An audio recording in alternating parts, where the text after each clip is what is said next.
বাংলাদেশের সাথে চীনের অর্ধ শতাব্দীর পথ চলা দুই দেশের কূটনীতির সম্পর্কের যখন ৫০ বছর পূর্তি হয়েছে, ঠিক তখনই একসাথে বসতে চলেছেন দুই দেশের রাষ্ট্রপ্রধান ডক্টর মোহাম্মদ ইউনূস এবং শি জিনপিং।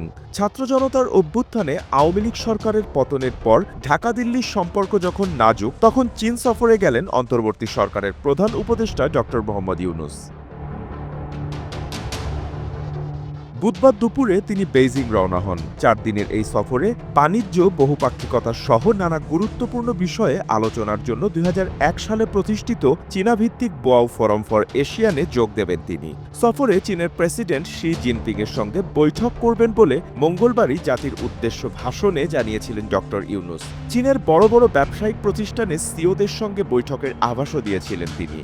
অন্তর্বর্তী সরকার পৃথিবীর বিভিন্ন দেশের শীর্ষস্থানীয় বিনিয়োগকারীদের সঙ্গে নিয়মিত বৈঠক করে যাচ্ছে।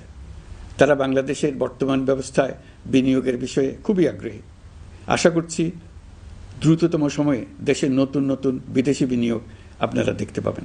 প্রধান উপদেষ্টা ডক্টর মোহাম্মদ ইউনূস চীনের আগে ভারত সফর করতে চেয়েছিলেন, তবে ভারতের পক্ষ থেকে এ বিষয়ে ইতিবাচক সাড়া পাওয়া যায়নি। মঙ্গলবার এমনটাই জানিয়েছেন প্রধান উপদেষ্টার প্রেস সচিব Shafiqul Alam. Chinese president Xi জিনপিংয়ের সাথে ২৮ তারিখে সকালে আমাদের মাননীয় চিফ অ্যাডভাইজারের মিটিং। তো ওই মিটিংয়ে আমরা এই মিটিংটা অনেক ইম্পর্টেন্ট একটা মিটিং। প্রসঙ্গত, ডক্টর মোহাম্মদ ইউনূস তার প্রথম দ্বিপক্ষীয় সফর হিসেবে চীনকে বেছে নিয়েছেন।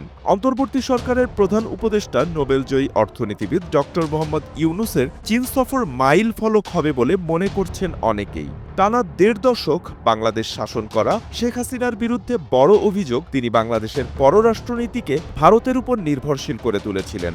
শেখ হাসিনার নেতৃত্বে বাংলাদেশ দীর্ঘদিন ভারতমুখী ছিল। ডক্টর ইউনূসের নেতৃত্বাধীন সরকার এখন সেখান থেকে সরে অন্যান্য দেশগুলোর সঙ্গে সম্পর্ক বাড়ানোর চেষ্টা করছে, আর এটাই ভারতের জন্য এখন অনেকটা বড় দুশ্চিন্তার কারণ হয়ে দাঁড়িয়েছে। বাপ্পি খান, এসএ টিভি ডিজিটাল।